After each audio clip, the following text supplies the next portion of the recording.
Good morning. Welcome back to PRBites once again, where I'm reading the newsletter that you can get via the publicrelationspodcast.com. If you click the newsletter button on there, I am reading it aloud once again. So these are the headlines for the newsletter today. Why the press don't quote you when using your comments, how I got offered 2 comms jobs, and avoiding overconfidence in media interviews. There's more in here as well. So let's get started with the I spotted section first.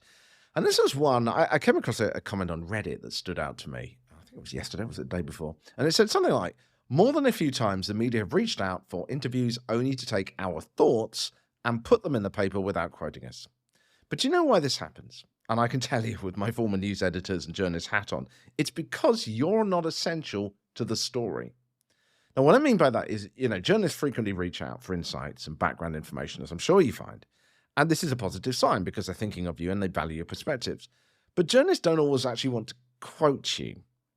For starters, it could make them look biased or reliant on a single source, which might sound irrelevant to you if you're just trying to get your name across. But from their point of view, they feel uncomfortable with that. But the core reason that you're not quoted is because you're not actually integral to the story. If you're providing background information and the audience doesn't need to know who you are for that information to be of use to them, there's no compelling reason for them to actually include your name in the story. Now think for a moment, when you're pitching a story and you absolutely must be mentioned, ask yourself, why should they quote me? How am I part of this story? For example, have I conducted original research on this topic? Was I directly involved in the story as a contributor or an organizer? Did I make a discovery that they're talking about?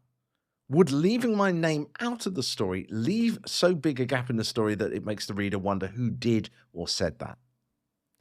The more you are the story, so you're part of the story, rather than commenting on a story, something someone else has done, the higher the chance you have of being named. Now, there's one caveat to all this, and I would say this, is don't stop providing those free insights and background details, because it's that stuff which in a way is buying that access to these people. If they trust you and like you, you're going to have far more chance of getting the story in, of course, when you actually want to pitch it to them. So you might have to swallow sometimes when they're not going to quote you and they're not going to get across stuff. It's just kind of part of the process of doing the whole thing. Next section of the newsletter was updates. And I went to a startup event last night. This is a pitching competition. It was where various businesses presented their ideas, and there was kind of some judges, and then the whole audience judged on which pitches they thought were the best ones. And I always find these gatherings interesting because they reveal to me how the next generation of business people approach marketing their ventures. And many of the participants suggested that social media would be a key part of the strategy. No criticism there. It's, I'm hugely for social media. I think whatever tool you need to use for PR should be used, not just press releases. Gosh, I said that so many times, but it's true. When I probed further, though, I started asking some of these people, what was it they were going to do on social media? And it became clear that there wasn't much of a strategy. It was really about just sort of posting images and offers on social media.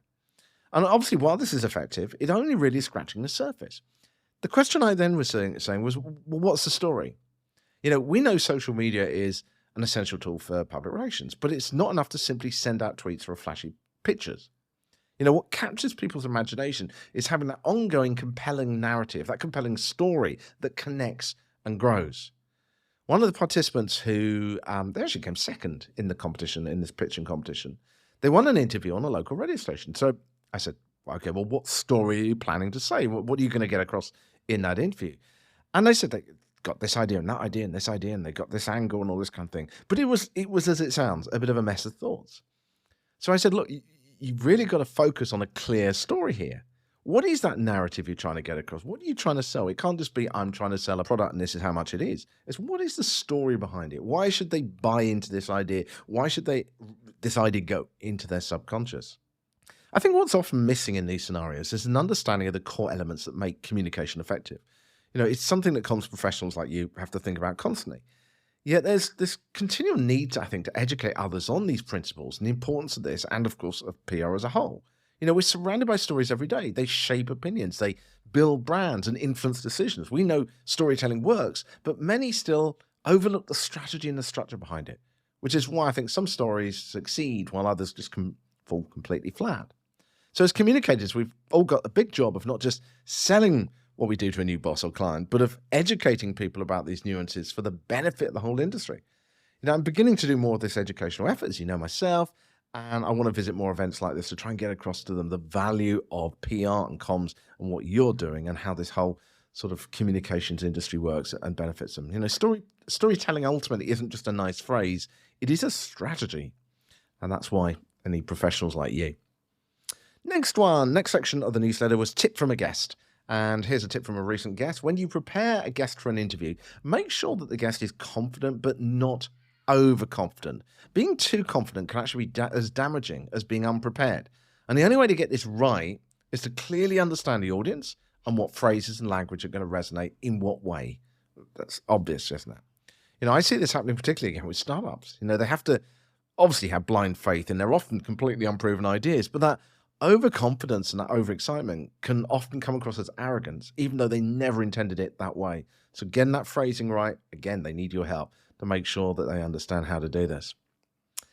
Next section was called Getting Clients. Do you know how I ended up in political PR back when I was doing that? It all started in a politician's back garden when I tore apart a press release. And I went on about how the story was off target, how the hook was buried and so on. And when I finally finished my rant, I asked who wrote this.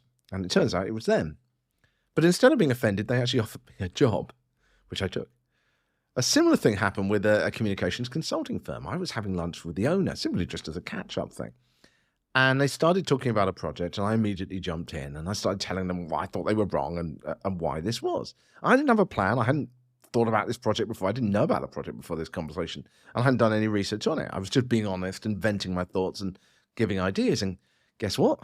They offered me a job. We always think about how crucial it is to meticulously prepare for interviews or client meetings. But maybe that's not always the way to do it. Maybe there is another way as well. Maybe just getting frustrated, being blunt, and speaking your mind in an honest and authentic way is another path to landing clients or even a new comms job. Right, let's finish off with Take a PR Puzzle. I actually think this is quite an interesting one today. So see what you think about this. Here's the scenario, okay? You're managing the PR strategy for a national luxury hotel chain that's been seen as too pricey and too exclusive for younger travelers. And the new message that the organization wants you to get across as the PR is this: our hotels are affordable luxury for all ages, providing unique local experiences. I'll say that again. Our challenges are affordable luxury for all ages, providing unique local experiences. So the challenge then is to break down that old perception of high cost and exclusivity and draw in a younger crowd. Not just anyone, but a younger but still reasonably exclusive crowd. So you've got two options here from a PR perspective. Which one are you going to go for? Are you going to go for option one? Seasonal cultural festivals. So set up a series of cultural festivals at different hotel locations, each with a theme that appeals to a sophisticated yet more accessible audience. So these festivals would feature like local artists, musicians, or chefs, showing off the hotel's connection to local culture and that high quality level, but it doesn't mean that it has to be high cost. So maintaining a highish bar, but still bringing people in. Or do you do an influencer residency program? So run a year-long program where influencers from diverse backgrounds stay at the hotel and share their experiences. The focus would be very much here on showcasing affordability and the unique personalized adventures that each location offers, that experience. What would you do? Option one, the cultural seasonal festival, or option two, the influencer residency program? This is my take. I reckon that the seasonal cultural festivals would be the best option. And I think it's because I think it does a great job of highlighting the sort of the luxury and distinctiveness of each hotel while actually getting people physically through the door. It's not just showing to other people, it's actually getting them in. And I think this could help shift the perception of the hotel being that sort of out of reach price-wise point. It's also by having a series of festivals, it's going to maintain that narrative over time and allow people to see when it's coming to their area. So it's that more direct engagement on a psychological level.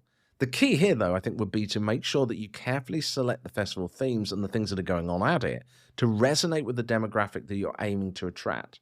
This is not just about, putting on a youth festival. This is about picking specific things that are going to appeal to the target demographic that you want to get in there.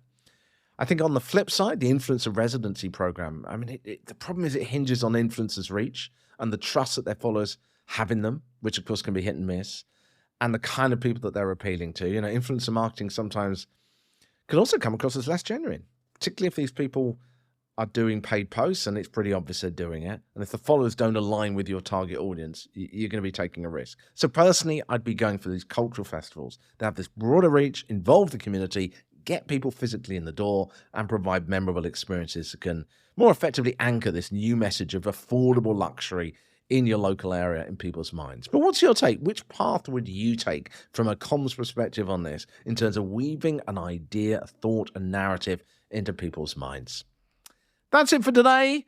Have an absolutely fantastic rest of the week. I'm going to be back next Tuesday with the next PR Bites. In the meantime, if you know anyone else who should be getting this podcast, you can obviously subscribe on all good podcast apps, or you can find the links via the website at thepublicrelationspodcast.com and just click on the links in the menu there. Or the newsletter you can get by going to thepublicrelationspodcast.com as well and just click on the newsletter button. That's it for now. Have an awesome rest of your week and a great weekend. Speak to you real soon. Bye.